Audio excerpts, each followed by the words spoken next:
Hello, ẹ káàárọ̀, ẹ káàsán, ẹ káalẹ́ according to the time tí mo bá bá yín. Èmi náà ni Lady K Ìfẹ́olúwa show. Gẹ́gẹ́ bí ṣe wà lórí ìkànnì yìí. Ṣé wá rí lè? Mo mọ̀ pé bí mo ṣe máa ń sọ ẹ̀yin ìyá lálùbáríkà ẹ̀yin bàbá àdùnnú ẹ follow ẹ búyàn. Mo tún wá fẹ́ tún yín bẹ̀ special. Wípé kẹjọ ẹ má búyàn. Àtẹni tí mo bá gbé program ẹ wá. Àtẹni tó bá fi program bú ẹjọ́ torí tó lọ́rọ̀ ẹ má búyàn. Mo sọ fún yín wípé ẹ̀kọ́ ni mò ń kọ́, mo rí comment ẹ̀yin kan. Inú mi dẹ̀ ń dùn, ayọ̀ mi ń kún. Lẹ́yìn tí mo rí comment yẹn, ẹ lè mọ̀ bí inú mi ṣe dùn tó. Má dẹ̀ sọ reason fún yín ni wípé ẹ kọ́ síbẹ̀ wípé ẹ̀kọ́ ńlá làwọn kìíní. Mo tún wá rí téèyàn kan tún wá ṣàdúrà síbẹ̀ fún mi, ṣé èèyàn kan àbí èèyàn méjì. Pé Lady K, God will give you more knowledge and wisdom. I was like, wow. So, bẹ́ẹ̀mi ṣe ń gbé wá pé ká kẹ́kọ̀ọ́. People are learning. Ṣé wá rí gbogbo àwọn tó jẹ́ wípé à ń gbé wá tá a fi kẹ́kọ̀ọ́ yìí. Mo fẹ́ kankan látọ̀dọ̀ yín. Either she's your favorite, she's not your favorite. Let's pray for them. Kí ayọ̀ wọn kó má dìbànújẹ́. And if you know you cannot pray for them, don't curse them. Because we are not here to curse anybody. Actually, there is a lot going on. Lẹ́nu ọjọ́ mẹ́ta tó jẹ́ pé I was like, I don't believe this. Because lórí Facebook, ìjọ wo mo bẹ̀rẹ̀ ṣe sọ̀rọ̀sọ̀rọ̀. 5 years. Gbogbo àwọn tí mo ń gbé ṣó wọn wá, ẹ lọ wò náà. Àwọn tó ti lò 10 years, more than that, lórí social media. So, ìyá ni wọ́n jẹ́ fún mi lórí social media. Apart from ọjọ́ orí. Tá bá tún wá sọ ọjọ́ orí, ọmọ ni mo jẹ́. Kí n tó fúnra mi ní baby of Yorùbá nation, mo jókòó mo wò dáadáa pé baby ni mi. Kì í ṣe irú mi ló bá wá sọ wípé mo fẹ́ pẹ̀lú ṣí ogun ti èèyàn kan. No. Kì í ṣe irú mi máa sọ wípé èèyàn kan ni favorite mi tí mo máa bá tèèyàn kan jẹ́. No. So mo bẹ̀ yín, mo rọ̀ yín, ẹ má bú anybody ní comment section. The only thing tí mo fẹ́ fún yín ni látọ̀dọ̀ yín ni pé gbogbo yín tẹ́ máa wá àwọn program tí mo máa tún fi fídíò yìí. Ẹ ti ráṣọ tí mo wọ̀, mo lè fi edit fídíò mẹ́rin. Ibi tẹ́ máa ti mọ̀ nìyẹn pé kì í ṣe pé mò ń gbé wá láti wá máa fi tako èèyàn kan. Aṣọ yellow and blue yìí sì, ó lè jẹ́ program mẹ́ta àbí mẹ́rin àbí jù bẹ́ẹ̀ lọ ni máa fi edit because mi ò ráyè. But mo máa ń ṣe kí ni mo máa ń lẹ̀. Even èmi fúnra mi tí bá ń gbọ́ àwọn program yẹn, mo ń ṣe nǹkan lọ́wọ́ máa kí earpiece sétí ni màá máa gbọ́, ni màá máa ṣe kí ni màá máa di ẹ̀kọ́ mú. So mi ò tó anybody bá jà. Ìyá mi ni everybody wọn lórí social media. Àfẹ́yí tó bá sọ wípé no, Lady K. Èyí tó bá dẹ̀ tún dárúkọ mi gan pàápàá gan, ó fẹ́ràn mi nítorí ọlọ́mọ tí bàbá bá fẹ́ ni bàbá ń bá wí. Èyí tó bá fẹ́ràn mi pé Lady K, ó gbé show mi, ó ṣe kíníkan wàhálà ó nífẹ̀ẹ́ mi ni. Ọmọ tí bàbá bá fẹ́ ni bàbá ń bá wí. Tí bá dẹ̀ ti rí pé yes, ìbáwí yẹn, ó ti di pé má súnmọ́ bí program mi mọ́, wàhálà mi ò ní gbé. Mi ní débẹ̀ mọ́. Iye ò dẹ̀ ní kí yé tì yín. Títí láíláí, you always be in my heart, gbogbo yín. Because ẹ̀yin kan lè mi wò lórí social media. Kó tó di pé mo bẹ̀rẹ̀ sọ̀rọ̀sọ̀rọ̀. So gbogbo yín pátápátá tẹ́ jẹ́ àgbà speaker, àgbà blogger, mo kẹ́kọ̀ọ́ lára yín. Òun náà dẹ̀ mo ṣì ń kọ́ dì sí. Èmi dẹ̀ máa kọ́ lọ ni. Ara yín mò ń kọ́ ẹ̀kọ́ ni. Inú mi dẹ̀ dùn pé ẹ̀yin kan wà nínú àgbà blogger tó yẹ pé bẹ́ lóhun tẹ́ bá ń bọ́ mo jà níta ẹ̀kọ́ lè sọ lójú but bẹ́ lóhun tinútinú kọ́ mọ́ sórí burúkú lára yín. So oríire lẹ fẹ́ fọ́mọ, ìjà ìfẹ́ ni. Lágbájá kíni kan ìjà ìfẹ́ ni. So inú mi máa so dùn sí gbogbo yẹn, mi farabalẹ̀ mo read everybody yín. Ìyí tó bá call out èmi gan, wàhálà ìjà ìfẹ́ ló bá mi jà ló fi call out mi. Láàárín ẹ̀ mọ́ye speaker tó wà lórí YouTube. Then they call out to me. It shows you really love me. So ẹ jọ̀ọ́ ẹ má bú your comment section. Ẹ jẹ́ àjọ débẹ̀. And after eléyìí, mi rò pé mo fẹ́ ṣe any show mọ́. Mo wá láti wá clarify àwọn nǹkan kan tó sọ ńbẹ̀ ni. Kò ṣe pé láti wá exchange words àbí láti wá máa sọ pé àjọ ń jà ilé ìsọtẹ́lẹ̀. You know I will never do that and I will never go that route with anybody. You know that. But having said that, àwọn nǹkan tó sọ tí mo fi pé ó lè dent gbogbo nǹkan tó sọ láti A to Z. Àwọn nǹkan tí mo fi pé ó lè dent image mi. Gbogbo àwọn nǹkan tó sọ kò kàn mí. You understand? Kò kàn mí. Àwọn nǹkan tó fẹ́ ó sọ, àwọn nǹkan tó yẹ kó ṣẹlẹ̀ ó sọ, gbogbo àwọn ọ̀rọ̀ tó sọ. But àwọn nǹkan tó sọ ń bẹ̀ tí mo fi pé ó lè dent image mi. Hello bàbá. Ẹ ṣe ń jí ni ẹ má wọrí ẹ fún mi ní like 20 minutes máa pè yín padà. Ṣé gbọ́?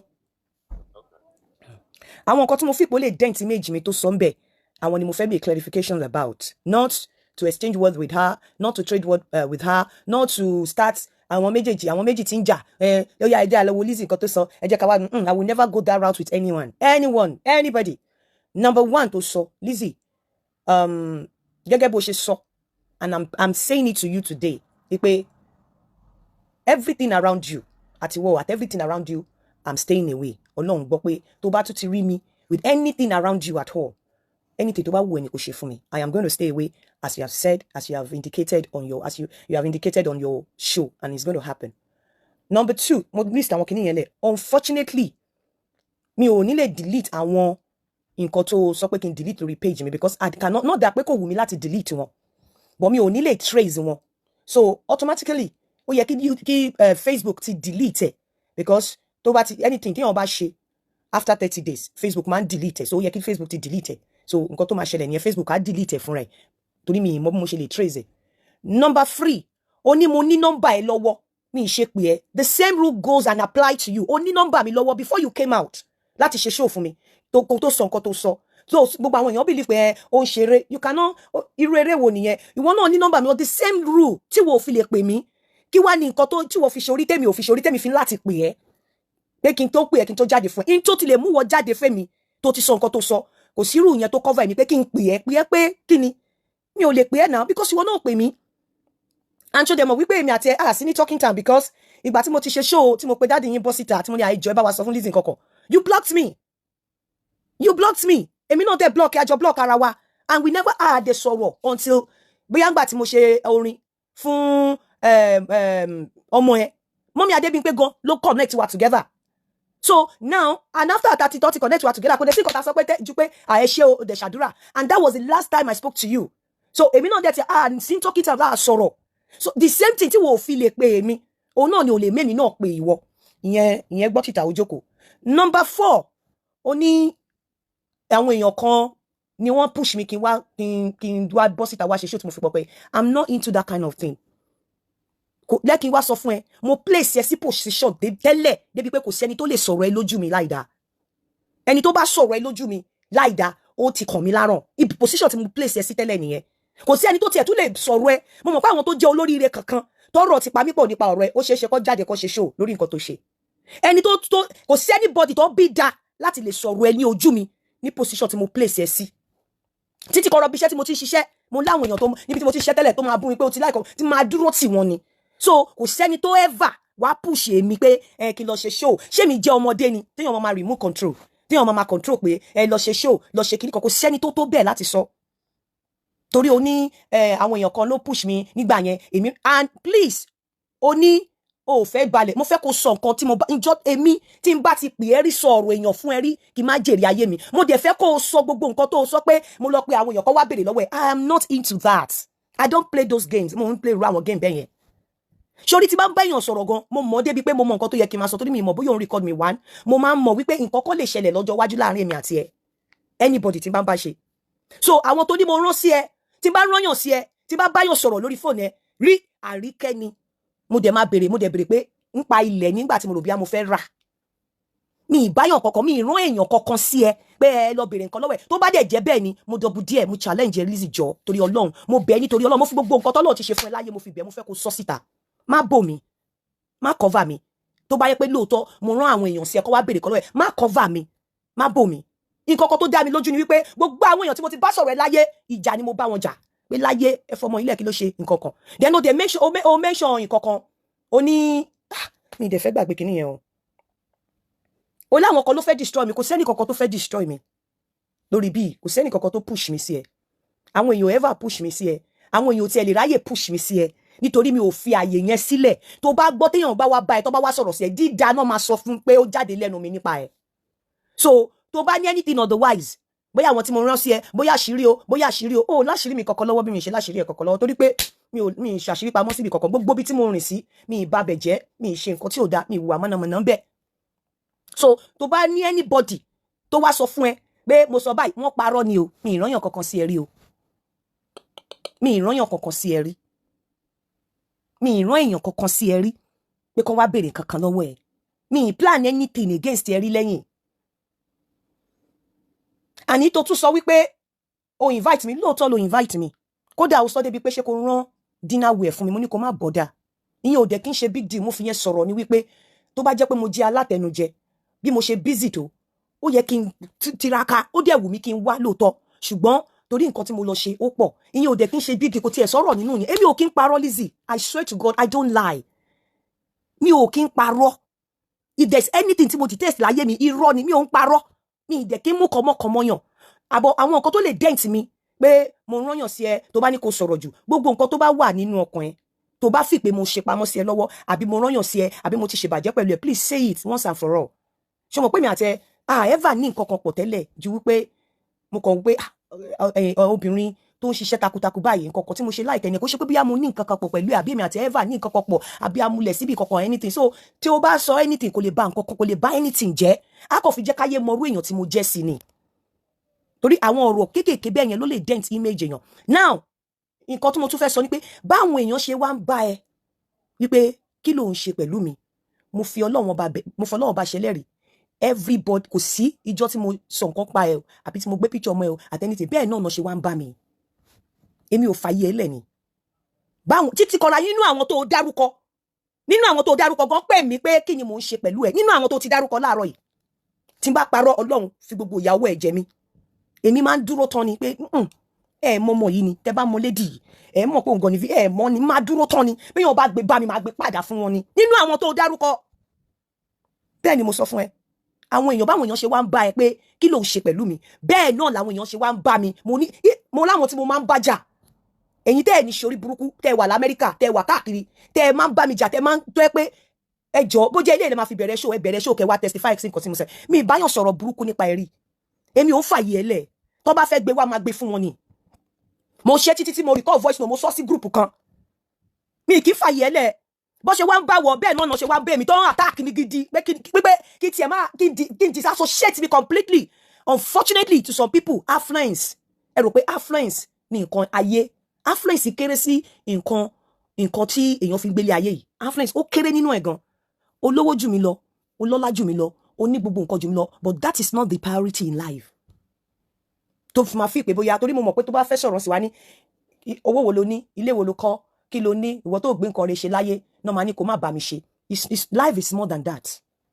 Mo mọ̀ pé nǹkan tó mo expect pé nǹkan tó máa fi fún mi lésì nìyẹn pé kí lo ní, ìwọ èèyàn jákujàku, ìwọ tó lówó tó nílé, èmi tí mo ní kíní kan paradise, èmi tí mo ní kíní kan, yes mo mọ̀ pé Ọlọ́run bless ẹ and I acknowledge that pé you're blessed, Ọlọ́run ti ṣiṣẹ́, Ọlọ́run dẹ̀ fi ìbùkún sí orí iṣẹ́ ẹ, but having said that pẹ̀lú aṣọ kan tí mo ní àwọn èèyàn ṣì ń attack mi láwọn tó really make sense tó matter tó lè gbéyàn dé ibi téèyàn rò pé kí ni mò ń ṣe pẹ̀lú Lizzy, bí n kò fẹ́ kó mọ bí ilé ayé ṣe rí ni, bí àwọn èèyàn kan ṣe wá ń bá ẹ pé kí ló ń ṣe pẹ̀lú ọ̀bàyéjẹ́, bẹ́ẹ̀ náà làwọn èèyàn kan ṣe wá ń bẹ́ èmi náà dẹ̀ ń sọ fún mi ní àwọn tó jẹ́ pé kò yẹ kí mo lè kọ̀rọ̀ sí lẹ́nu, ṣùgbọ́n èmi ò wá ní ṣe pé kíní kan, èmi máa wá ń pè wọ́n jókòó máa wá béèrè lọ́wọ́ máa ní ẹ fún mi ní nǹkan mẹ́ta tí Lizzy ṣe fún yín, àwọn bí mo ṣe máa bá wọn sọ ẹ fún mi ní nǹkan mẹ́ta, ó dẹ̀ fún mi ní nǹkan ẹyọkan tó fi ṣẹ̀yìn, wọ́n ní bó ṣe ń ṣe pé kìnnìkan máa ní okay èmi máa wá exactly nǹkan tí mo sọ nínú orin yẹn ni máa wá gbé wọn jókòó máa wá sọ máa ti mọ ẹni yìí tẹ́ bá mọ ẹni yìí ní máa sọ̀rọ̀ báyìí ní máa ṣe kìnnìkan báyìí. So mo sọ wípé mo fẹ́ kó bọ́ síta jọ nítorí Ọlọ́run, àwọn nǹkan tí mo bá kó sí ẹ lọ́wọ́ àbí àwọn tí mo bá bẹ̀ pé àwọn tí mo bá lọ bá lẹ́yìn kó wá béèrè ọ̀rọ̀ lọ́wọ́ ẹ má bò mí, ṣé o mọ̀ pé sàkátà pàrà láàrin bí ògùn èèyàn bá dáyàn lórí èèyàn máa fi ń gbárí ni, má bò mí, mo fẹ́ kó sọ síta, àmọ́ the same rule tí wo ò apply why tó ṣe ń sọ pé èmi ò ṣe apply ẹ̀. Ìgbà tí mo sọ̀rọ̀ dáàdì yín ó bọ́ síta ó bú mi, mo mọ nǹkan tẹ́tí mi gbọ́, mo mọ nǹkan táwọn èèyàn ṣe, people thought I was going to come out and you know trade words with you, wọ́n ti ṣe update lọ bí mo ṣe bọ́ tàbá oníkálukú lọ ń gbé update ẹ̀ sísàlẹ̀ ni, because ìbùkún ni fún ọmọ, mo fi pé àwọn méjèèjì àgbọ́dọ̀ play the same game because I saw it, kò sí anybody lórí ìkànnì yìí tó fẹ́ destroy me, nobody tó push mi pé wọ́n wá kó destroy me, no ìfálásì ni, no one, kò sí anybody, or there maybe let me say a created story, fictitious story ni, kò sí anybody tó fẹ́ destroy me, kò sí even ẹni tẹ́ rò pé ó ń bá mi jà lórí ìkànnì yìí gan nǹkan kò lè gbàdúrà kí nǹkan kan ṣẹlẹ̀ sí mi tó bá ti sọ tiẹ̀ lẹ́nu létè ó ti kúrò kò sí anybody tó fẹ́ destroy me Lizzy nobody and I'm not mi ò ní phobia I'm not paranoid over the fact that people want to àwọn èèyàn fẹ́ destroy me I'm not I can't be mi ò lè gbé yẹn sórí kí wà paranoia ni kí wọ́n máa rò pé eléyìí tó sọ̀rọ̀ bá fẹ́ destroy me àwọn èèyàn fẹ́ destroy me no Lizzy kò sí anybody ní as far as kì ní concern o because ọ̀pọ̀lọpọ̀ wọn lówó jù mí lọ wọn lọ́lá jù mí lọ I'm just a mental health nurse ní UK so ilé mélòó ni mo kọ́ ọ̀pọ̀lọpọ̀ wọn ló ti kọ́lé ọ̀pọ̀lọpọ̀ wọn ló ti ralẹ̀ kí wọ́n fẹ́ destroy me kí wọ́n wà after me for what but the bottom line mo get the point mo dẹ̀ fẹ́ mo gba nǹkan tó sọ mo dẹ̀ ní on that note just like I said yesterday ẹni tí o bá fẹ́ bẹ́ẹ̀ kó sọ and you have made your point I will never not only you anything around you I will never have anything to do with them again anything má bínú pé mo tiẹ̀ nǹkan èmi àti òní kankan ṣe in the first place you know it ìṣe pé à ń sọ̀rọ̀ ìṣe pé mo wá sọ́dọ̀ ẹ̀ ìṣe pé mo mọ ibi tó ń gbé ìṣe pé mo tọrọ ọ̀kan lọ́wọ́ ẹ̀ ìṣe pé anything time tí mo wá fẹ́ ra gold ó sọ olóòfẹ́ wà lá olóòní ta gold fún mi ó dẹ̀ ta fún mi and that was the only time I came to you kò ṣe pé bí mo wá ń press ẹ pé ó láti ta no but o make point ẹ mo dẹ̀ gbà so mo tútù sọ ó lè gbọ́ lẹ́ni wí ẹ̀ pé èmi Yinka èmi pé mo sọ̀rọ̀ ẹ láburú mo máa ń jà ni so bí wọn náà bá ṣe ń jà fún mi lẹ́yìn èmi ń double triple jà fún ẹ lẹ́yìn it's not about money pé kò yẹ kó jà fún mi lẹ́yìn èmi tí mo lówó it's not about affluence it's not affluence no it's about your person your personality it's not affluence nígbà mi ojú máa ń ti owó nígbà mi you have èèyàn máa lówó máa nípò people will not still want to associate with you but probably because they don't like your personality they don't like your person and yet they lówó èèyàn máa lọ́rọ̀ but people will still have reservation they will still be skeptical about having anything to do with you so nǹkan tó yẹ kí n máa sọ̀rọ̀ yìí ni pé mò ń preempt mò ń anticipate àwọn likely èsì tó máa give bíi pé lówó lọ́wọ́ kọ́lé mo ní paradigm yes I know and I acknowledge that mo ò ní nǹkankan lẹ́nìtì báwo làwọn èèyàn ṣe máa sọ pé kí ìwọ tó jámọ́ nǹkankan kó má ṣe pẹ̀lú mi ni mo ṣe sọ pé it's not about affluence it's about your person it's not about affluence it's not about what you have it's not about what you have built it's not about what you have gathered the wealth you have gathered no it's your person your personality ẹlòmíì lè wà láti fẹ́ associate pẹ̀lú ẹni tí ò tiẹ̀ ní tí kò ralẹ̀ rí olówó ńlá fẹ́ associate pẹ̀lú ẹni tí ò ralẹ̀ rí adẹ̀fẹ́ni tó ní gbogbo àgbáyé sílẹ̀ can I put it to you today àwọn èèyàn kan wà tèmi gan táwọn ayé ti rí pẹ̀lú mi tí àwọn èèyàn ti mọ̀ pẹ̀lú mi nílé ayé tí mo regret ever even associating myself I'm telling you nílé ayé yìí àwọn èèyàn àìmọye àwọn èèyàn tẹ́lómi dẹ̀ máa rí pẹ̀lú èèyàn tó máa rí àìmọye àwọn èèyàn tí wọn ò dẹ̀ ní rí tí wàá máa dúpẹ́ lábẹ́lẹ̀ wípé o associate ara ẹ̀ mọ́ wọn because there are people that you be associated with and àwọn ìgbà tó ń wù o ò ní like ẹ̀ but the fact pé show me your friend I will tell you whom you are wọn á máa fojú kan náà wò yín o ò dẹ̀ ní like dent yẹn àwọn èèyàn wà tó máa associate ara ẹ̀ pẹ̀lú tó máa wò wípé àwọn ìṣe tó ń ṣe o ò ní like ẹ̀ láwùjọ àwọn ìrìn tó ń rìn àwọn ìwà tó ń wù wọn á dẹ̀ máa wò pé the same birds of the same feather clicks together I mean birds of the same feather click together wà á máa wò bẹ́ẹ̀ you know so it's not about affluence that is the word not about affluence ni èèyàn fi ń kógo ni èèyàn fi ń sọ pé bóyá because you're super èèyàn wà super rich then everybody must want to flock around you everybody wants to be around you no so àwọn nǹkan tó sọ mo ti gbọ́ mo ti gbà kò ní ṣẹlẹ̀ mọ́ I will continue to be myself it's not going to change me from being Olu Yinka but nǹkan tí èèyàn bá fẹ́ èèyàn fẹ́ nìyẹn I will stay complete I've never been together with you anyway so it's just that àwọn nǹkan díẹ̀ tó I will stay completely away from you I will gbogbo nǹkan that has to do with you I will stay away from ṣé ti yẹ but I'm just telling you pé yíyọ picture ọmọ ẹ kò lè mo lè má lè ṣe Facebook máa ṣe over time torí mi ò lè to be quite honest Ọlọ́run rí mi pé mi ò lè trace ẹ and the same rules tó ń béèrè pé ó apply for me I called Mommy Adebimpe I called her as much as I don't want to bring her here I called her nígbà tí wọ́n send kinní yẹn sí mi she may not know about my show but when I finished the show I still called her to tell her about the show mi ìdẹ̀rù bóyá mo bú ẹ nínú show yẹn but you went out You went out to floor me. Ẹ dẹ̀ sọ pé ó ń ṣeré, but yín ò dùn mí. But I'm not going to have anything to do with you again forever and ever and ever and everything and ever and ever. I've never had anything to do with you. Anyways, you pé mo love ẹ, mo dẹ̀ wò pé nǹkan tó ń ṣẹlẹ̀ nígbà míì. Ask Mommy Adebi pé many times mo ti gbé phone tí mo ti nígbà tí ogun yẹn bá pọ̀, mo máa gbé phone, mo máa sunkún lórí phone ni. Pé kí ló dé? Mo máa sọ ẹkún lórí phone. I don't have anything against you. Remain blessed. But it's not about affluence. It's not about affluence. And I've just come to let you know the other part of the story, the other side. It's not greener. It's not rosier it's not greener on the other side. The fact that people come to you to ask questions, don't think they don't also come to me. People come to me too to ask me. But kí ló ń ṣe pẹ̀lú baby? Kí ló má ṣe báyìí kíníkan. But mi ò kí ń gbọ́. Mo ò fẹ́yàn láyé. Mo ní àbúrò kan ní America. Mo máa tutọ́. A máa jọ tutọ́ sókè gbà fúnra wa ni. No. You cannot do that. But I thank God. I would rather nǹkan tó sọ pé àwọn èèyàn ń plan fún mi, èmi ni kí n sọ fún ẹ wípé àwọn èèyàn ti sọ pé nǹkan tó ṣe o máa ṣe. But it's always good, my darling sister, not to be predictable. It's always good káwọn èèyàn má lè predict ẹ, kó má lè preempt ẹ. The same thing tó sọ àwọn èèyàn sọ fún mi. Even yesterday, I saw updates. Look at the updates that you were going to come for me. People were thinking I'll be the last person that you would come from. I mean, you would come for.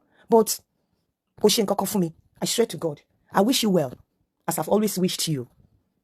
And I pray that you continue to grow. Lágbára Ọlọ́run. On this note, I say a very big thank you for everything you have said. I am not going to acknowledge. I'm not going to acknowledge the curses because kò kí ń ṣe mí ni mo ní.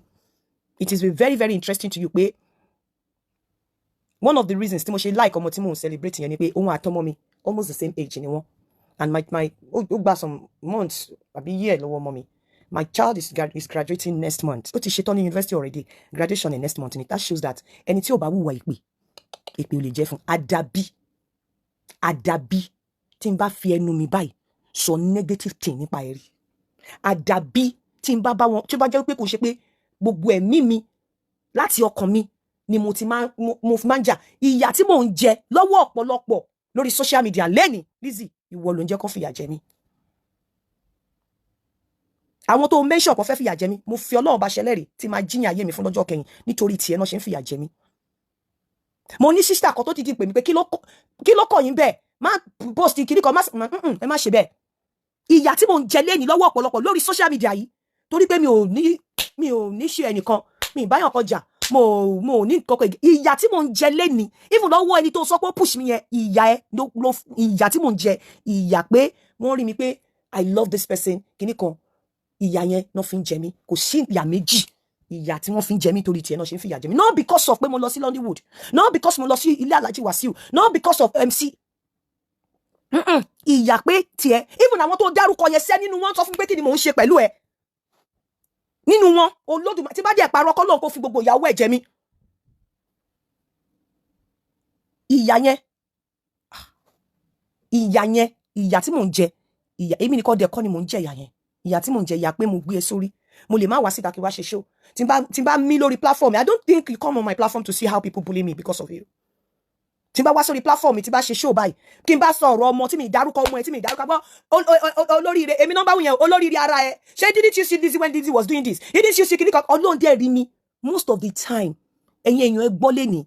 And I am saying this from the bottom of my heart. And níwájú Ọlọ́run ọba tó jọ ṣẹ̀dá èmi àti yín ni. Most of the time tó bá ní Lizzy ṣe show ó gbọ́ ọmọ ṣe pé ó ṣe kìnìkan mi ò kí ń sin bẹ́ẹ̀ mi ò kí ń rí mo sọ pé mi ò rí but most times mo ò kí ń rí ẹ máa wá ọmọ máa ṣe pé ó dé kìnìkan bó tiẹ̀ jẹ́ pé mi ì tiẹ̀ fọkàn sí ọ̀rọ̀ Lizzy rárá every day nothing haunts me àwọn èèyàn haunt me pẹ̀lú ọ̀rọ̀ ẹ̀. Honestly Lizzy, you have helped me by setting me free. I'm free as a bird. And for all of you tí mo ti ṣe lọ́nà kan àbí lọ́nà méjì, I say ẹ jọ̀ọ́ nítorí Ọlọ́run ẹ má bínú. Mi ò kò ṣe pé bí mi ṣe rí nìyẹn o. Èmi ò kí ń fẹ́ kán káyí kí gbogbo èèyàn máa ṣe pé kíní fún yàn. Mi ò fẹ́ ni. Gbogbo ẹ̀dá tí n bá ti ṣẹ̀ lórí ọ̀rọ̀ yìí ẹ má bínú nítorí Ọlọ́run. Ẹ má bínú. Ẹ má bínú. ẹ wo ta abiamọ mọ́ mi lára pé abiamọ ni mí. Gbogbo ẹni tí bá ti ṣẹ̀ lórí ọ̀rọ̀ yìí, ẹ má bínú. And on this note, Lizzie, I say a very big thank you today. Thank you to you. And I'm reassuring you that anything around you, if you ever kó fi rí mi, nǹkan kí nǹkan tó bá wù ẹ́ ni kò ṣe. Nǹkan kí nǹkan tó bá wù ẹ́ ni kò ṣe fún mi. Ìtú tó bá wù ẹ́ ni kò fi mí pa. Àrà tó bá wù ẹ́ ni kò fi mí dá. Anything around you. But gbogbo ẹ̀yin abiyamọ, tẹ́ bá fi pé mo ṣẹ̀yìn, ṣé mo pé mi kì í sábà mi every time I come out mo máa ń sọ pé ẹ má bínú kíní kan, ẹ má bínú. Ẹ má bínú. Ìrìn tí èèyàn bá máa rìn, tí ò bá ti rìn, kò ní débi tó ń lọ. Ẹ má bínú. Ẹ káàárọ̀. I'm free as a bird. Ṣé rí ẹ̀yin èèyàn? Dó Bíbélì ti sọ pé kì í ṣe gbogbo èèyàn tó ń pèèyàn ní Olúwa ni ó máa wọ ìjọba ọ̀run. Nígbà mi ti bá wọlé ayé yìí, màá ní kọ́lọ́n kó pa gbogbo ilé ayé rẹ́. Mo lọ ṣe fíìmù, ṣé èèyàn kan ní right láti sọ fún mi? Mo ní wọ́n ní orin ò kí ń fọn. Lóòótọ́, èmi lèmi ò fẹ́ fọn, mo fẹ́ kọ́ ọmọ mi fọn. Mo ní má promote mi, ọmọ mi ni mo fẹ́ kó promote, ọmọ mi tó ń kọrin tó dẹ̀ ní degree lórí music. Ó dìdí pè mí ní tí bá dárúkọ ẹni tí gbogbo ayé mọ̀ pátápátá ni tó ti promote àwọn olórin tó ń gbá àwọn olórin síta nígbà tó gbọ́ ẹ̀fí rododo wọn. Mo ní má promote mi, mo lé mi ò fẹ́ fọn. Mo ní ṣe orí bẹ́ẹ̀ mi ṣe rántí tèmi kẹ́kẹ́kẹ́ yìí, mo ní jẹ́ kí n máa tì, mo ní máa dé bẹ́ẹ̀. Mo ní promote ọmọ mi ìyẹn lọ. Fíìmù tí mo lọ ṣe, àwọn ẹ̀gbọ́n mi kan ló pawọ́pọ̀ pé àwọn fẹ́ kí n ṣe kíní, àwọn dẹ̀ fẹ́ kí n bẹ̀rẹ̀ wípé at least kí n máa fi pé ẹ rí pé lórí platform mi tí má sọ̀rọ̀ kó díẹ̀ má sọ̀rọ̀ nǹkan mi díẹ̀ kó má yẹ pé oko ni mo ṣe lọ ṣe fíìmù yẹn. Ṣé rí ẹ̀yin èèyàn àtẹni tó ń borí àtẹni tó ń gbé Bíbélì dání, ẹ máa ṣọ́ra torí àmọ̀gbà tí ikú lè dé. Ẹ máa rin ìrìn yín bẹ́ẹ̀ ni pé ẹ ò ní rìn mọ́. Mo fẹ́ kẹ́kẹ́ gbọ́ nǹkan tí ẹni yìí sọ lórí show. Wípé nígbà tí mo ti lọ ṣe show, tí mo ti lọ ṣe fíìmù, lòun ti mọ̀ pé mo máa wá fún Lizzie. Ó tún bi mí pé kí ni mo fẹ́ lọ gbà nínú fíìmù. Ó ń bi mí pé kí ni mo fẹ́ lọ gbà nínú pé mo ń step forward. Kí ni mo fẹ́ lọ gbà nínú success. Nítorí pé ó fi pé fíìmù yẹn wọ́n ti fi fún àwọn kan ló yẹ kó ṣe. Maybe you guys don't know. Mama Adébímpé lẹ́ni èmi tí mo change impression tó ní nípa Lizzie èmi rè. Mo mọye ìgbà nígbà tí màmá yẹn wá fún Lizzie ní ọjọ́ náà lọ́hùn. Mo mọye ìgbà tí mo fi lọ bá wọn pé mọ́mì ẹ má ṣe báyìí. Mọ́mì ẹ má ṣe màmá yẹn ti sọ lórí show rí mo tún sọ. Èmi tí mo jókòó ti màmá yẹn lọ́rùn rẹ̀ pé no, this person is the victim. Ẹ má ṣe báyìí. Kó tó di pé màmá yẹn mú 360 degree. Bó ṣe sọ nínú show wọn ni. Èmi tí mo lọ sọ ni tí mo change mind màmá yẹn ni. Mọ́mì Adébímpé yẹn. Èmi yìí ni mo jókòó tí wọn lọ́rùn pé mọ́mì ẹ wo ojú báyìí. Tán bá tún ṣe báyìí mọ́mì ẹ wo báyìí. Mọ́mì abiyamọ lẹ́yìn ẹ má ṣe báyìí. Ẹ tún wo báyìí, ẹ tún wo báyìí, ẹ tún wo báyìí. Èmi yìí ni gbogbo ẹnu mo fi sọ. Ẹ gbọ́ nǹkan tí ẹni yìí sọ. Kẹ́ wo bí àwọn èèyàn ṣe burú. Tí mo ti rí fíìmù Aunty Yinka TNT lórí YouTube. Ìgbà tó ti rí fíìmù Aunty Yinka TNT lórí YouTube. Ni mo ti sọ pé ó likely ká Aunty Yinka wá fún Alájà Lizzie Anjorin àwọn. Ṣé ń gbọ́rọ̀? Nígbà tí ìbùtọ́kọ mi tún wá wò fún. Ẹni yìí ó ń borí o. Ẹni tó ń sọ̀rọ̀ bí ó ń borí o. Mo dẹ̀ mọ̀ pé a máa kírun o. Ẹ dẹ̀ mọ̀ wípé tí wọ́n bá mú obìnrin, tí wọ́n bá accuse obìnrin pé ó ṣàgbèrè, ó ní bí Ànábì ṣe sọ pé kí wọ́n máa tọ̀. Ànábì ní kó má suspect anybody. Kó tó lè mú ìyàwó ẹ pé ìyàwó ẹ ṣàgbèrè, ó ní bí Ànábì ṣe ní kí wọ́n máa tọ̀. Ìwọ ó ń borí o. A dẹ̀ máa kírun o. Ó dẹ̀ ń sọ nǹkan tí ò real torí kó ba lè sọ pé ó dáa. Ó ń sọ nǹkan tí ò tiẹ̀ cross mind mi. Nǹkan tí mi ò tiẹ̀ rò.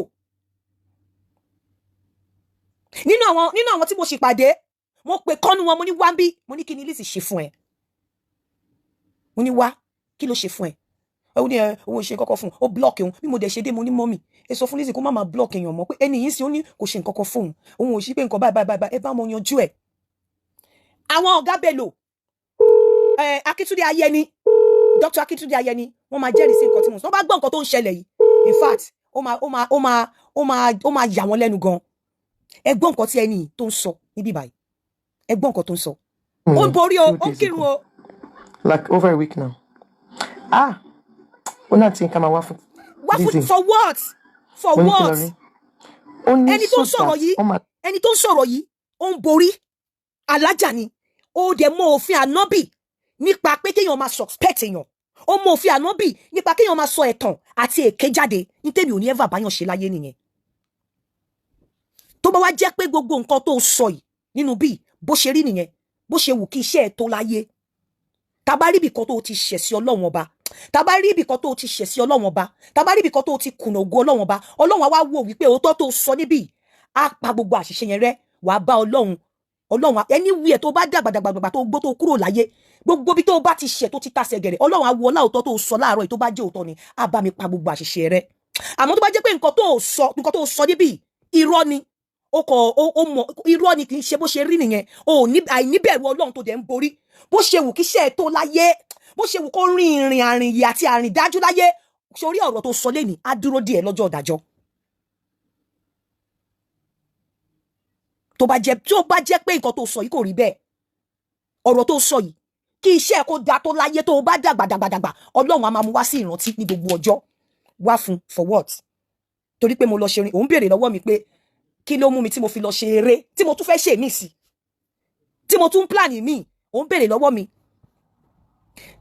ó tún sọ nínú bíbá yóò ní temporary lọ béèrè lọ́wọ́ àwọn tó lówó gidi lè promote àti Yinka ṣé ń gbọ́ kọ́ lè promote àti Yinka lọ wo àwọn tó lówó gidi nílùú òyìnbó you understand wọ́n máa ń kọ́kọ́ fẹ́ gbalé council ó dẹ̀ ní reason bí mi ò bá tiẹ̀ ní owó àti ìralé bí mo ṣe wà yìí mo ní agbára láti lọ gba private bẹ́ẹ̀ àwọn tó lówó gidi máa ń fẹ́ gbalé council náà wọ́n sì kí ara wọn sínú ilé council wọ́n lè wá carry on after especially àwọn tó bá bímọ so tó o bá mọ bó ṣe ń rò nílùú òyìnbó ń sọ fún ẹ àwọn tó lówó gidi lójú méjèèjì gan wọ́n á ra lé but wọ́n á sì secure ẹlòmíín secure lé council for so many reasons tí mo lè má fẹ́ sọ níbí so èmi tí mo wà ní temporary mo understand nǹkan tí mo ṣe ebi private ni mo wà tẹ́lẹ̀ and I was paying well over £2,000 so mo mọ nǹkan tí mo ń ṣe tí mo fi jókòó pa síbí ẹ lọ gbọ́ nǹkan tí lady yìí sọ pé ìgbà tóun ti rí tí mo ti lọ ṣe fíìmù lòun ti mọ̀ pé màá wá fún Lizzy wípé èmi wá bọ́ta mo wá ṣe show fún Lizzy ní sòótọ́ mọ̀ pé máa pàdé Ọlọ́run lẹ́sẹ̀ ọ̀gbèjì ṣé show tí mo ṣe lánàá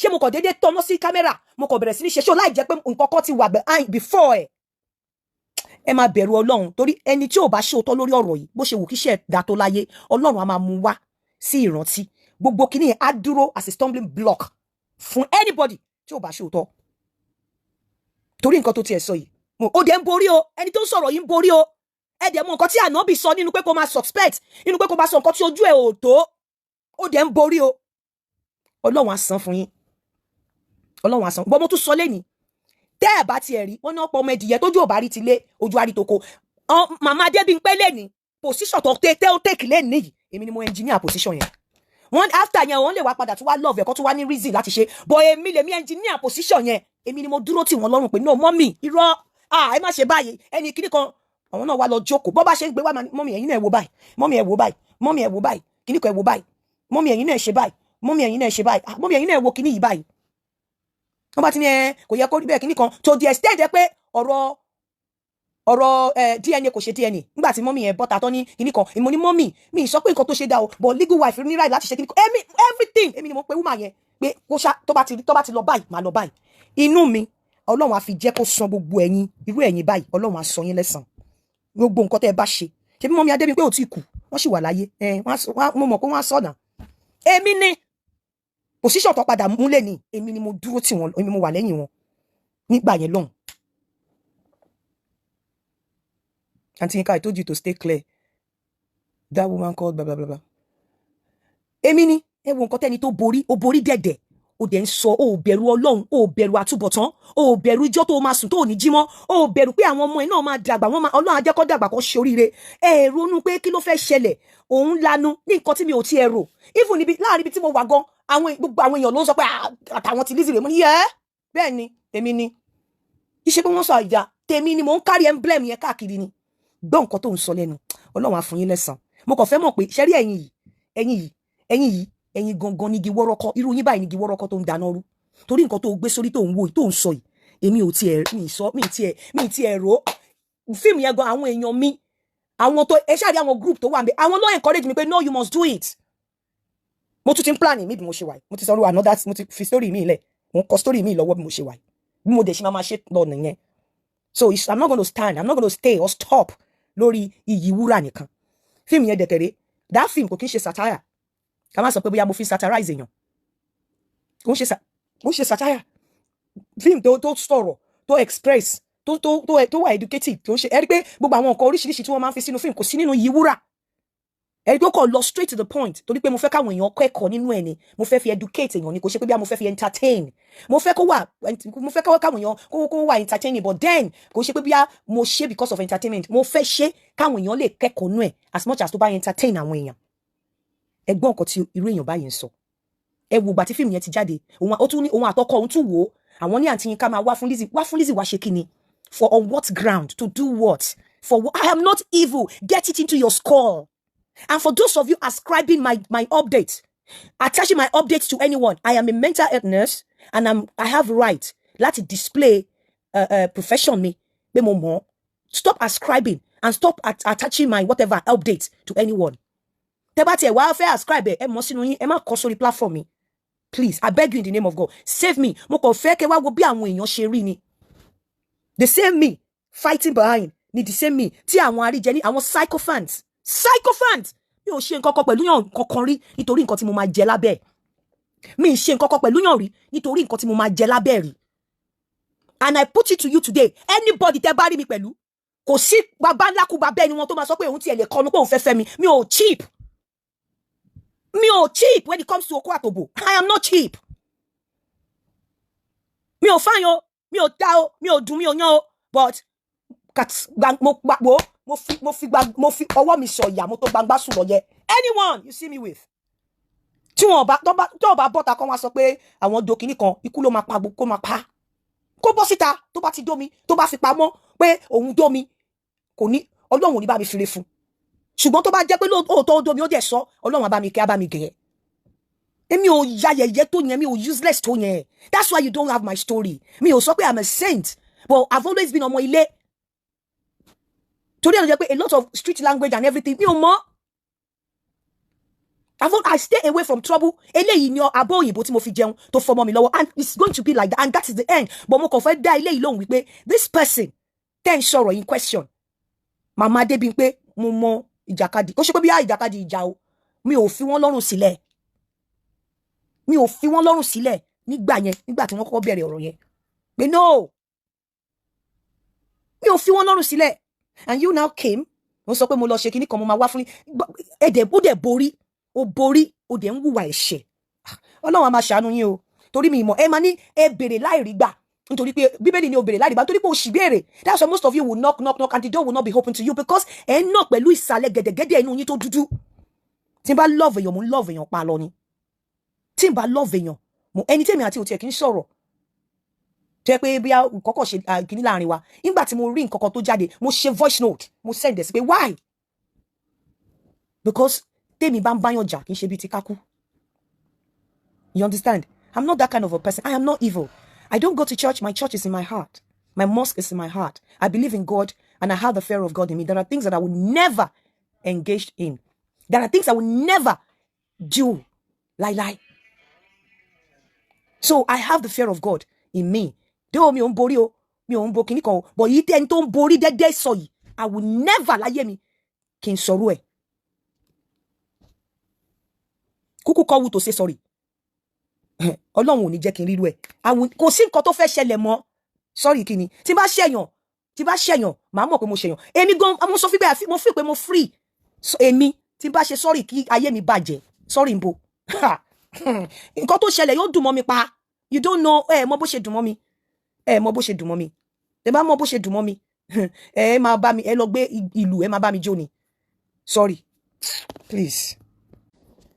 Mo mọ̀ pé ẹ̀pọ̀n àbò á fìdí ẹ̀ ṣùgbọ́n kò ní já. As much as mi bá fẹ́ dáyàn lóhùn, mi ò ní nǹkan tí ò bá kí n ṣe tèmi, ẹrù tí ò bá ń ṣe tèmi tí wọ́n bá fẹ́ rà fún mi, mi ò ní dákẹ́.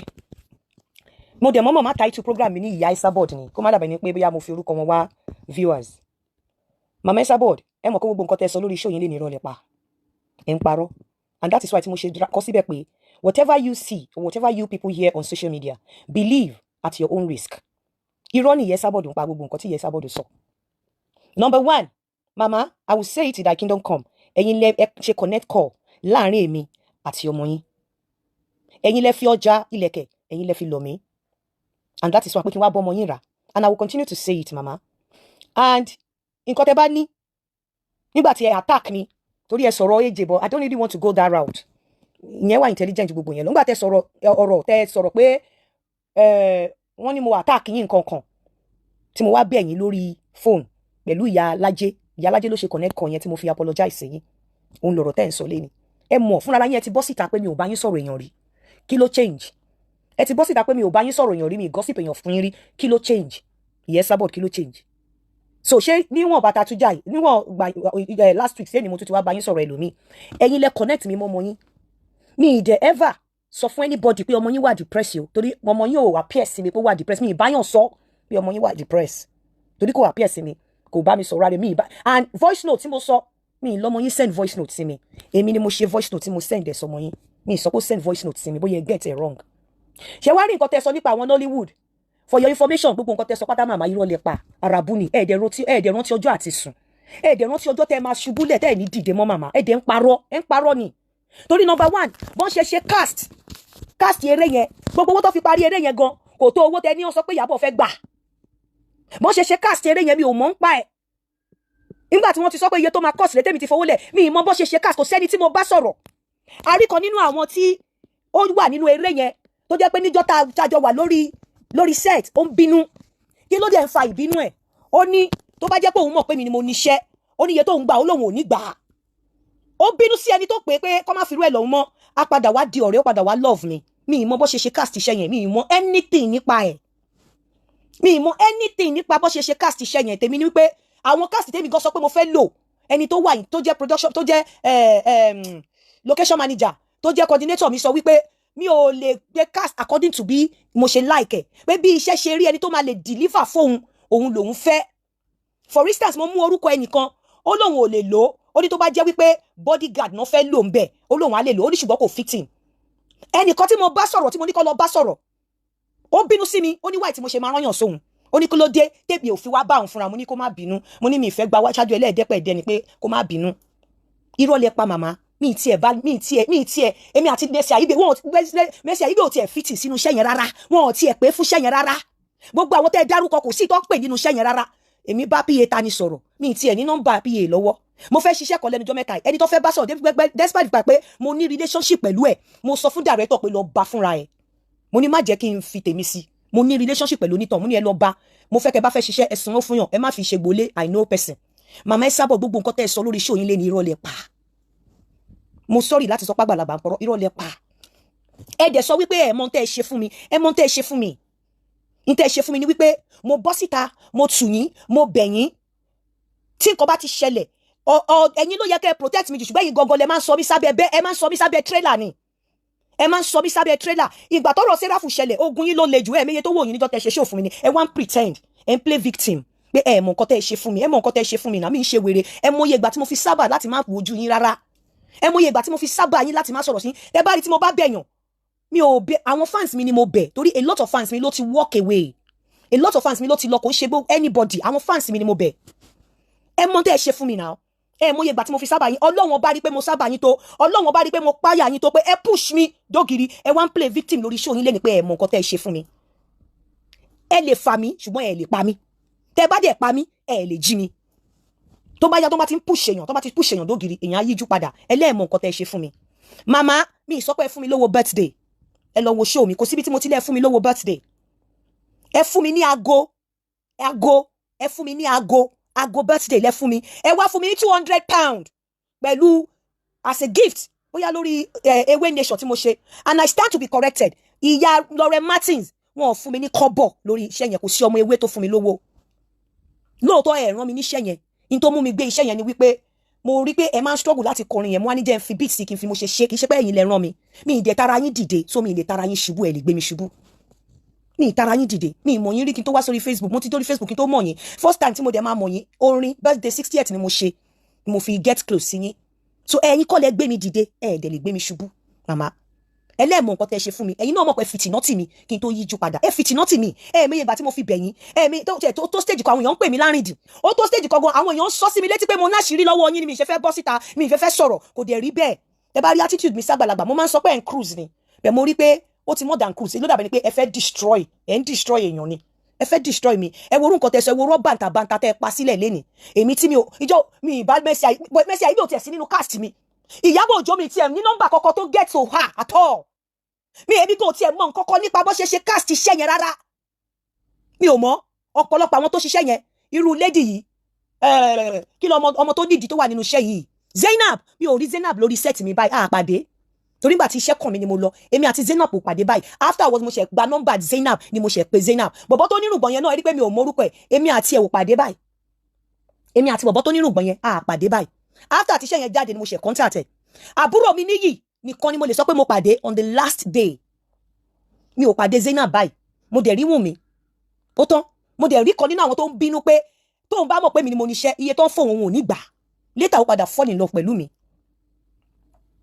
ṣé wá rí kò lè yí ọ̀pọ̀lọpọ̀ yín tẹ́ bá rí mi níta tẹ́ bá rí skin mi ó ní mi ṣe kí n bẹ̀rù láti ṣe show nínú anywhere torí ọ̀pọ̀lọpọ̀ yín tẹ́ bá rí mi face to face ọ̀pọ̀lọpọ̀ yín máa ń kọ́rọ̀ yín jẹ ni mi ò ń care láti ṣe show anywhere kó júrí anywhere tẹ́ bá rí mi face to face ọ̀pọ̀lọpọ̀ yín máa ń kó ọ̀rọ̀ yín jẹ ni so ẹni ọkọ tó ṣe show láàárọ̀ yìí mo dìde pé lórí fídíò ni mo ní ẹ wò mí ẹ wọrùn mi ẹ wò mí tí ẹ wo bí mo ṣe rí ẹyọ kọ́ tí ẹ pè mí láti Amẹ́ríkà mọ́ mi àlẹ́ àmì ẹ ti stress jù mo ní bọ̀dá ó yá ẹ lọ sórí fídíò mo gbé wọn sí fídíò wọn rí mi wọ́n tún bẹ̀ mí wọ́n tún send kí ni pé àwọn ò mọ̀ mo ní believe what you see on social media ẹni tó bá sọ̀rọ̀ skin mi tẹ́ bá rí mi níta ẹ lè determine bóyá bẹ́ẹ̀ ló skin mi ṣe rí so mi ò ń bọ́dà màmá ẹni wípé ọ̀dọ̀ Wàsíù tí mo lọ ẹni MC lọ síbẹ̀ ẹni rúùmù wà ń bẹ̀ mi tó ti dó mi mo mọ̀ọ́mọ̀ nítorí tí mo lọ pé Koko Zaria mo dẹ̀ bẹ̀ wọ́n pé mo ti gbé ohun yín sílẹ̀ o mo dẹ̀ máa play ẹ̀ síta mo fẹ́ kẹ́ gbóhùn Koko Zaria àjọ lọ ni màmá eye bayé jẹ́ eye bayé èèyàn jẹ́ kò dáa kò sí nǹkan tẹ́ fẹ́ gbà ń bẹ́ẹ̀ mi ò ro bí sí yín mi ò ro burúkú sí yín ẹ̀ṣẹ̀ mi ni màmá ẹ̀ṣẹ̀ mi ẹ̀ṣẹ̀ lẹ́dàá mi torí pé bí wọ́n ṣe nífẹ̀ẹ́ èèyàn ni mo ṣe nífẹ̀ẹ́ yín mo dẹ̀ díjú sí anything ẹ̀yin kọ́ lẹ make mi ò gbàṣẹ lọ́wọ́ yín kí tó wá sórí social media mo wá on my own ni mo dẹ̀ wò yín gẹ́gẹ́ bí àgbàlagbà mo láìbẹ̀ ṣe máa ń ṣe ni mo ṣe sọ pé mo kọrin fún yín kí ní pé mo wá ń sọ̀rọ̀ ọlọ́rọ̀ fún yín torí ẹni ó sọ̀rọ̀ Àbíkẹ́ ó sọ kinní kan ìyẹn mi tiẹ̀ fẹ́ sọ̀rọ̀ torí ẹni tẹ́ ẹ̀ bá sọ̀rọ̀ ó mọ̀ nǹkan tó bá wà lọ́wọ́ yín ẹ gbé síta ó ní. ẹ ló Koko Zaria àṣẹ wà. Yinka ló ń sọ̀rọ̀ ṣàlàfíà lẹ́wà ẹ kásán. ẹ jọ ṣé Koko Zaria Alhaji Koko Zaria mo bá sọ̀rọ̀. Yinka TNT ló ń sọ̀rọ̀ ẹ kásán ṣàlàfíà lẹ́wà. Ok. Nọ́mbà Amẹ́ríkà lè ní kò ṣe London. London ni bó ṣe máa ń ṣòṣì nìyẹn. Ẹ jọ nítorí Ọlọ́run bàbá. Ẹ̀yin lẹ lè yọ mí nínú ọ̀rọ̀ tó wà nílẹ̀ yìí. Ìjọ tá a jọ lọ sí ọ̀dọ̀ Wàsíù ṣe rántí èmi ẹ̀yin Nayam. Ok. Amẹ́ta. Bẹ́ẹ̀ni àtàwọn bàbúrò mi. Ìjẹ́ MC tẹ̀lé wa lọ níjọ́ yẹn. Irọ́ Amẹ́ta la lọ àmì àti Nayam pẹ̀lú mọ́tò kan gbé wa lọ. Amẹ́ta de la wọlé ṣe fídíò. Ìjẹ́ mo wọnú yàrá kọ̀ọ̀kan sùn. Ìjẹ́ mo wọnú yàrá kọ̀ọ̀kan sùn níjọ́ yẹn Koko. Ìgbà tí mo dé lọ́wọ́ àjọ dé padà ní náà ṣe bí ìgbà Ìjẹ̀bú ta lọ. Ẹbí Ìjẹ̀bú ta lọ. Àjọ dé padà ní náà padà dé lálẹ́ àgbà lọ́dọ̀ Musiliu. Tó dẹ̀ tí mo fẹ́ gba tí mo ní kó fún mi nọ́mbà tí obì lọ olú ọmọ mi kó fún mi nọ́mbà. Wọ́n ní ẹ̀yà mi ìfẹ́mọ́ yóò ti gbàgbé. Tó lọ́mọ jó níwà àbẹ̀ lọ olú ọmọ náà kó fún mi. Tó lọ́mọ tẹ̀ ní àmì ìfẹ́mọ́ yóò ti gbàgbé. Ẹni sùúrù ìjẹ́ jọ yẹn ìjẹ́ MC tiẹ̀ tẹ̀lé wa wọ mọ́tò ìjọ́ tiẹ̀ wà lẹ́ngbà tá a máa gbéra.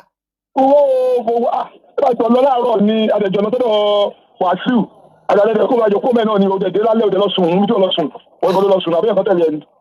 Jẹ́ ti gbọ́ mo mọ̀ pé wọ́n nísinsìnyí ni believe what you see or what you hear on social media mama gbogbo nǹkan tẹ́ ẹ sọ lẹ́ni pátá tí òtítọ́ kan bá wà níbẹ̀ mo gbà ládùúrà wípé Ọlọ́run á dàpọ̀ mọ́ iṣẹ́ fún yín ṣùgbọ́n tí ò bá sí òótọ́ ń bẹ̀ tẹ́ ẹ bímọ ti yín tẹ́ ẹ làbò bímọ tẹ́ ẹ mọ̀ pé yín lẹ ṣe ẹlẹ́dàá mi tí mo dẹ̀ ní mo respect yín gẹ́gẹ́ bí àgbàlagbà mi ò tójú yín mọ́lẹ̀ rí kó tó di pé ẹ push mi tó gírí tẹ́ ẹ wá fẹ́ gbógun tì mí tí ẹ gẹ́gẹ́ bí ẹ ṣe bímọ ti yín mo fà yín lé ọwọ́ Ọlọ́run k'Ọlọ́run bá mi ṣèdájọ́ tó pẹ́ àti tó yẹ fún yín àdàbí tí kì bá ń ṣe innocently ni mo walk into your hands ni mo dẹ̀ wò pé àgbàlagbà ni yín mo dẹ̀ embrace yín make mi ò dìde lábẹ́ yín o màmá kò sí nǹkan kan tí mo fi dìde lábẹ́ yín gbogbo nǹkan tẹ́ sọ rí pé kò sí mo pe Koko gan torí mi ò ìjọ tí mo bá wọn gan mo sọ fún wọn pé wọ́n lẹ́yìn lẹ́ ń gbérú mọ̀ pé MC domi mo sọ fún yín lẹ́yìn MC ò lè kọnu sí mi MC gan máa ń sọ pé mo ní panasoko lórí kò firú ẹ̀ lọ̀ mí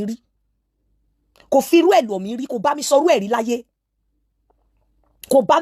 láyé kò sọrú ẹ̀ fún mi rí láyé mi ò sí kò tiẹ̀ kò rìnrìn yẹn pẹ̀lú mi láyé àmọ́ gbogbo tẹ́ ẹ sọ lórí mo kàn fẹ́ káwọn èèyàn mọ̀ wípé believe what you see on social media at your own risk ẹ wo bí ẹ ṣe fabricate irọ́ ẹ dẹ̀ gbé kalẹ̀ ṣe lọ́dọ̀ skin èmi ò ń báyàn sọ tó bá rí mi níta mo fún ẹ láyè láti take picture mi kó wá fi ṣe show ẹ bá ní mi ti bá ṣe picture nínú oòrùn ẹ rí pé mi ò ń care láti cover up mi ò care láti cover up because mo mọ bí mo ṣe rí mo mọ bí mo ṣe rí náà mi ò care ẹni tó bá rí mi ní cinema lánàá sleeveless ni mo wọ̀ mi ò care láti cover o but màmá mo fà yín lọ́wọ́ Ọlọ́run kò ní dá kí n má sọ̀rọ̀ torí ẹ ti sọ mọ́nàmọ́ná ẹ mẹ́nu kúrò ńbẹ̀ èmi lèmi lọ contact ọmọ yín èmi lèmi lọ ṣe kinní kan okay èmi ni mo lọ contact ọmọ yín and then kí ló wá ṣẹlẹ̀ ṣọmọ yín ni mo sọ̀rọ̀ tí ò dá ni kámbèlè pé ẹ̀yin lẹ connect wa tí bá dẹ̀ ń parọ́ kí ẹlẹ́dàá yín kó fìyà jẹ mí ẹ̀yin lẹ connect èmi àtọmọ yín ẹ̀yin lẹ sọ fún mi pé kí n máa bá ọmọ yín ra lẹ̀kẹ̀ ẹ máa ṣàdódó ọmọ yín ò dẹ̀ mọ̀ gbà tó ọmọ yín rò pé lẹ̀kẹ̀ nìkan ni èmi ni mo ṣe ṣàlàyé fún that was a time tẹ́tẹ́ even travel tí mo láti dúró eléyìí ò ń ṣe ọ̀rọ̀ but eye torí àwíjàre kí tọ́kó tán lẹ́nu ẹ bímọ ti yín o ẹ mọ̀ wípé ìjọ kan là ń joyin tá à ní jẹ̀mí mọ́ ìjọ kan là ń jàdó tá à ní jẹ̀mí mọ́ gbogbo tẹ́ ẹ sọ lórí platform yín pátá lẹ́nì irọ́ lẹ pa mo dẹ̀ tún challenge everyone lórí platform yìí lórí blue happy yìí ẹni tí mo bá ti wá ṣèké pẹ̀lú ẹni tí mo bá ti wá sọ̀rọ̀ bóyá mo wá ṣèké ẹ sábọ̀ mo wá bàjẹ́ mo wá ba anybody jẹ́ tí ò bá wá sọ Ọlọ́run ò ní fire fún màmá ṣe bí ẹ sọ last time pé mi àti yóò kí n sọ̀rọ̀ lọ́rọ̀ kí ló change ẹ fẹ́ lu opportunity nǹkan tó wà lẹ́fẹ́ fi drag mi mo ti develop thick skin kò sí nǹkan tẹ́ lè ṣe fún mi mọ́ tẹ́ bá parọ́ mọ́ mi èyí táwọn èèyàn máa ní dákẹ́dákẹ́ ibi tí ẹnu dé ẹsẹ̀ ò débẹ̀ mo máa ní láti wá exonerate ara mi ibi tí ẹnu dé ẹsẹ̀ ò débẹ̀ màmá ẹ rántí ọjọ́ àti sùn ẹ rántí ọjọ́ tí iṣu máa dilẹ̀ lẹ́yìn àsunsun jẹ ẹ rántí ìjọ́ tẹ́ máa mí ìkẹyìn tẹ́ ẹ̀ ní mímí mọ́ ẹ rántí ìjọ́ tẹ́ máa gbé ọwọ́ tẹ́ ò ní ṣe gbé mọ́ ẹ rántí ìjọ́ tẹ́ máa la onúgbò tí ohun ò ní jáde ńbẹ̀ mọ́ ẹ rántí ìjọ́ tí wọ́n máa fi faṣọ bò yín lára wọn ò faṣọ bò yín lára tí ẹ ò ní mọ̀ ẹ má lò lé ayé bẹ́ẹ̀ ni pé ẹ jẹ́ ká ṣayé tán tá a bá wá dọ̀run ká lọ fèsì Ọlọ́run ẹ lè ṣe lórí every other things but ẹ kò ṣe gbogbo ẹ̀dá ló ṣe irọ́ lẹ pa mẹ́lẹ́dàá mi gbogbo àwọn tẹ́ ẹ dárúkọ nínú Nollywood yẹn kò sí tí mo meet nínú wọn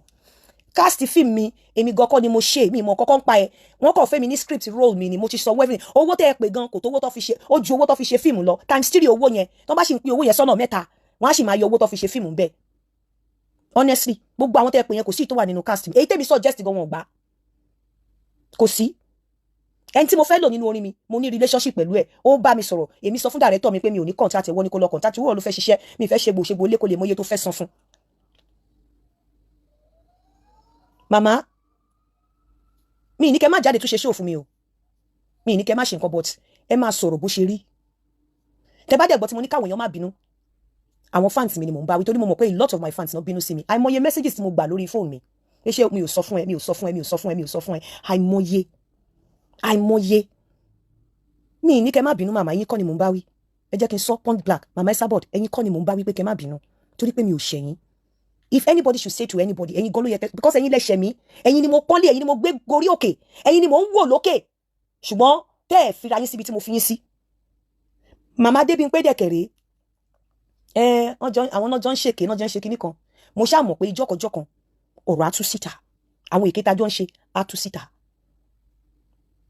Believe what you see on social media at your own risk.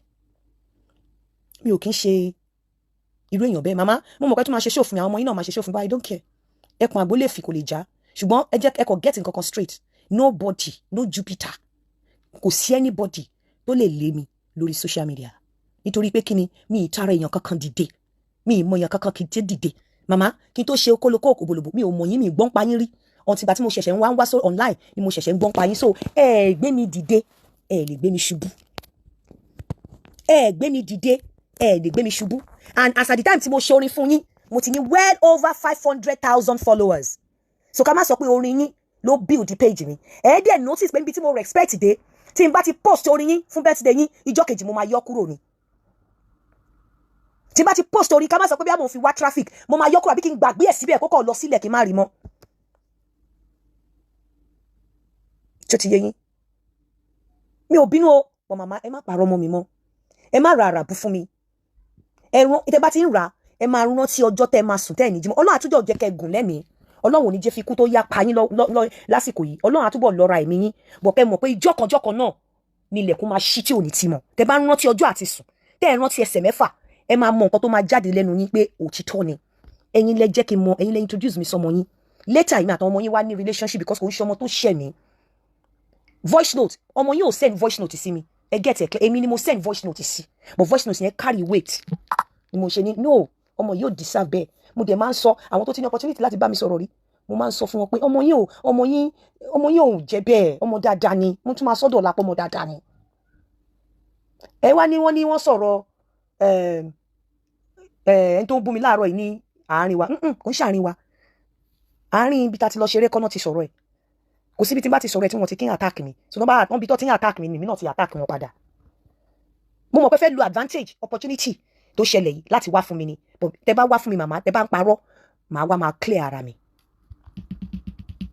wọ́n ti sọ pé ẹ máa lò ẹ bá má wọ́n ṣe sọ pé ẹ máa ṣe ẹ bá má jẹ́ kó ba yín bẹ́ẹ̀ àgbà yín yẹ kó wà lọ́jà kó rí ọmọ tuntun má wọ̀ ni either I like it or not àgbàlagbà ni yín either ẹ fẹ́ ṣe bí ọmọdé o ẹ fẹ́ ṣe bí èwe o àgbàlagbà ni yín Ọlọ́run ti dà yín lágbà ẹ lè padà di age àwa yìí ẹ jẹ́ kí wọ́n máa bá yín níbi gẹrẹjẹ ẹ má ra àràbù fún mi màmá ẹ má ra àràbù fún mi tẹ bá fi pé ẹ wà nínú àwọn tí mo sọ pé mo ṣẹ̀yìn èmi mọ̀ pé mi ò ṣẹ̀yìn o mo mọ̀ pé mi ò ṣẹ̀yìn torí pé níbi téèyàn ń kọ́yàn lé níbi téèyàn páyà yàn dé ibẹ̀ ni mo pọ̀ yín lédè ibẹ̀ ni mo páyà yín ẹ̀yin lẹ ṣẹ̀ mí màmá ẹ má tọ̀n ẹ má play victim ẹ̀yin lẹ ṣẹ̀ mí mo páyà yín tó ẹ̀yin lẹ ṣẹ̀ mí ẹ̀yin lẹ ṣẹ̀ mí nínú ní silent moment tí ẹ bá wà nínú ilé ẹ má mọ̀ pé ẹ̀yin lẹ ṣẹ̀ mí mi ò ń ṣe ọmọ tó jájú mi ń ṣe àṣà ọmọ tó ń bá gbàlagbà ẹ̀yin lẹ ṣẹ̀ mí ẹ̀yin lẹ push mi ẹ̀yin lẹ ṣẹ̀ mí a máa ṣe pé lẹ́yìn ìgbà yẹn ti ṣe oríṣiríṣi jẹ́ mo dá yín lóhùn ìdá yín lóhùn torí tí mo ṣe sẹ́yìn gan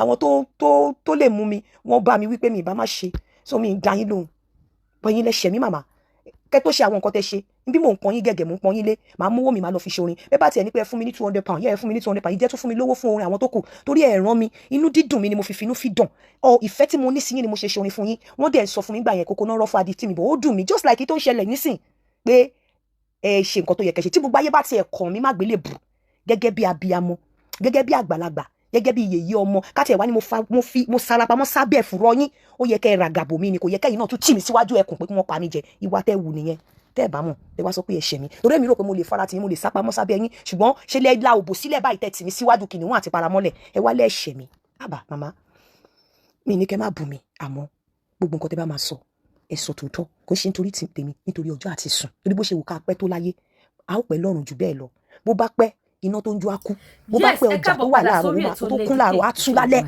bẹ́ẹ̀ ṣe rí nígbà tí mo ṣe 60 ẹ̀sán fún yín bẹ́ẹ̀ kọ́ lẹ ṣe rí nsìn ẹ ti yàtọ̀ tó túmọ̀ sí wípé bọ́lọ́jọ́ ṣe ń kájọ́ lójoojúmọ́ bẹ́ẹ̀ náà là ń súnmọ́lé bẹ́ẹ̀ mi náà ṣe rí nsìn mo ti yàtọ̀ bẹ́ẹ̀ náà ni mò ń súnmọ́lé alábòsí ni alábòsí àti ìrẹ́ni bọ́sì tàwa sọ̀nkọ alábòsí believe what you see on social media at your own risk. ó ṣọ́kì ibi tí mo parí ẹ̀ sí Yorùbá nation no going back ni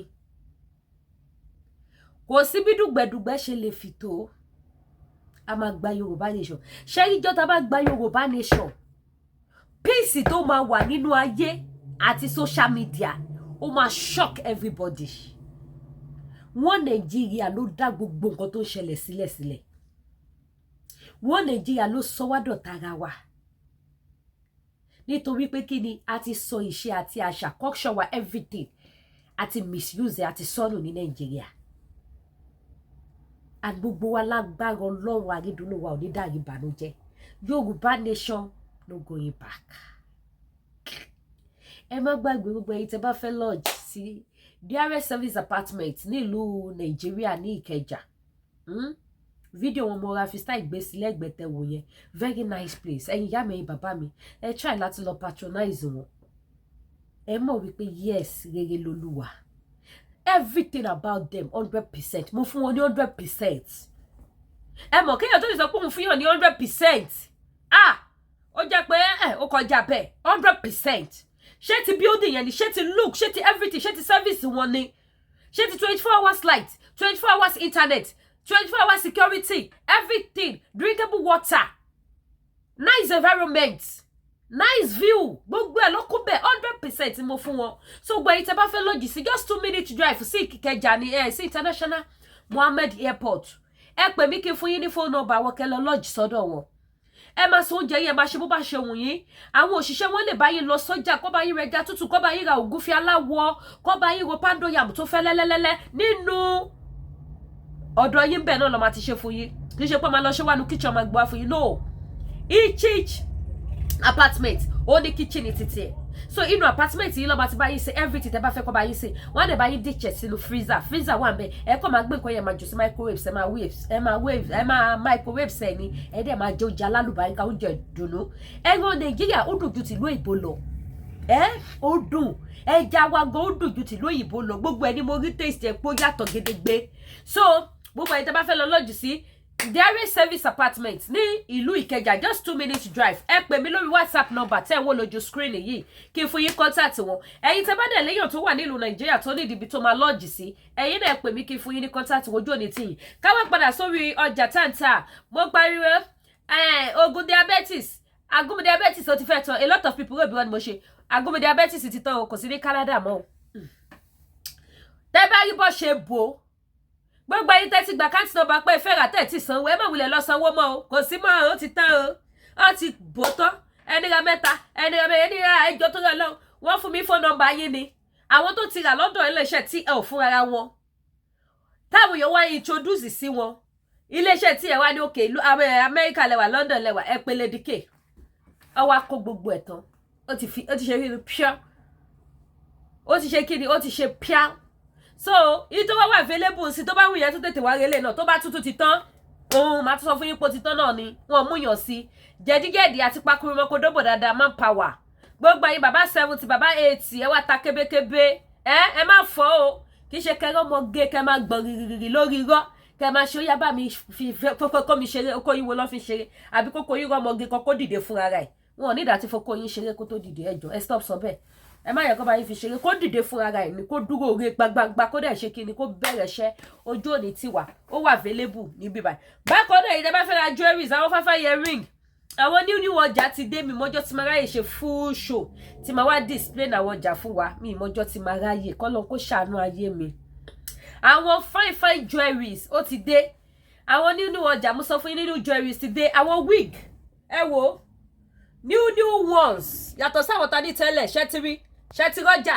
wig ni gbogbo ìtẹ́ ń wò yìí wig lẹ́ ń wò yìí wig beautiful wig fine design different design mi ò ṣe kò gbà lọ́nlẹ̀ kó dowó aláròrò ló jẹ gbèsè tí ò ní rà ń bẹ̀ ẹ wá ra wig ẹ pè mí mi ò ṣe kò gbà Lady K International ẹ pè mí anyone tẹ́ bá ti fẹ́ ìbàjẹ́ aṣọ ni ìbàjẹ́ jewelries anyone ẹ̀yin mọ́ mi ẹ wá patronize mi sọ́mà ti dé ẹ ṣàánú ajé ẹ rock native fún sọ́mà ẹ má jẹ́ kó dìgbà tí báyìí ṣe wá ṣe live show tí mò ń display kẹ́ tó patronize mi ẹ ṣàánú mi ẹ̀ ní sórí burúkú o mi ò jókòó tó wo social media monetization o iṣẹ́ ọwọ́ mi ẹjọ́ ẹ jẹ́ kó tó mi jẹ ojú òní tì yín o ọlá yìí pé àìtí ní ṣọ́ọ̀bù ni ń bá ní ṣọ́ọ̀bù wà láyé ìsá lórí social media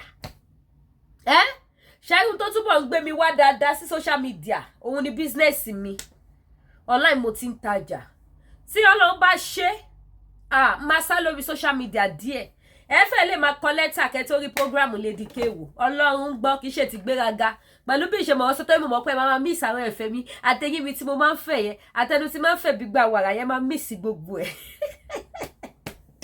ẹ̀yin náà wọ́n ṣe bó ṣe fẹ́ yìí sí ṣé èyí ò pa yín bí tẹ́tí wò mí ṣe máa miss gbogbo ẹ̀yìn yẹn ẹ fẹ́ lè máa ṣe kiri ẹ fẹ́ lè máa kọ lẹ́tà àti mọ̀ bọ̀ wá sórí social media so bó ṣe jẹ́ nìyẹn so ẹ má bí tó monetization ìjọ torí ọlọ́ ẹ bá wa pín ètò ojú òní tíì ẹ má pín ètò fúráká o ní tí ò ṣe fúráká tí n bá gbé wá tí bá ti gbé tó fúráká wá ẹjọ́ torí Ọlọ́run mi ìgbé wá ká fi mọ́ọ̀kì yàn mi ìgbé wá ká fi búyàn o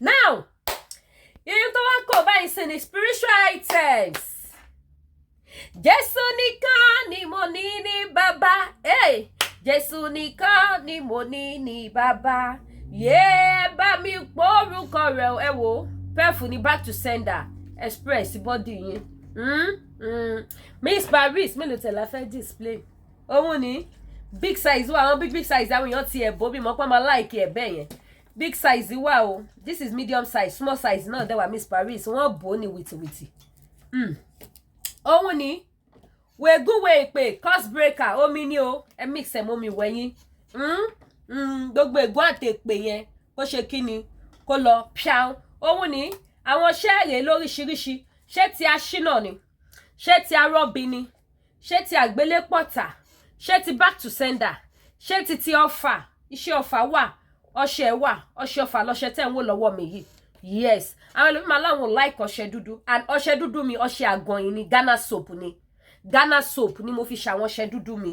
Ghana soap ni, kì í ṣe ọṣẹ dúdú bẹ́yẹn. Ghana soap, ẹni ọṣẹ dúdú tẹ́ bá rí lọ́dọ̀ Lady K, Ghana soap, ọṣẹ àgàn, òun ni mo fi ṣe. Ẹ mọ̀ pé mi náà fi bẹ́ẹ̀ like nǹkan dúdú, I don't use it. So my ọṣẹ dúdú is ọṣẹ àgàn. So èyí tẹ́ bá dẹ̀ like anything black at all, yes, àwọn nǹkan white, ọṣẹ ọ̀fà white wà, ọṣẹ white wà fún àánú, ìtúsílẹ̀, back to sender, arọ́bí, free from bondage, lóríṣiríṣi bẹ́ẹ̀. Iṣẹ́ kún mi báyìí lóríṣiríṣi, kì í ṣe gbogbo aṣọ là ń sá lórùn. Gbogbo ẹ̀yin tẹ́ ní ṣùgbọ́n kan tàbí èkejì, ẹ pè mí o, Ọlọ́run á gbàdúrà gbogbo wa. Ẹni tó bá lógo, òun ló ń lógun o. O lógo, o lè lógun.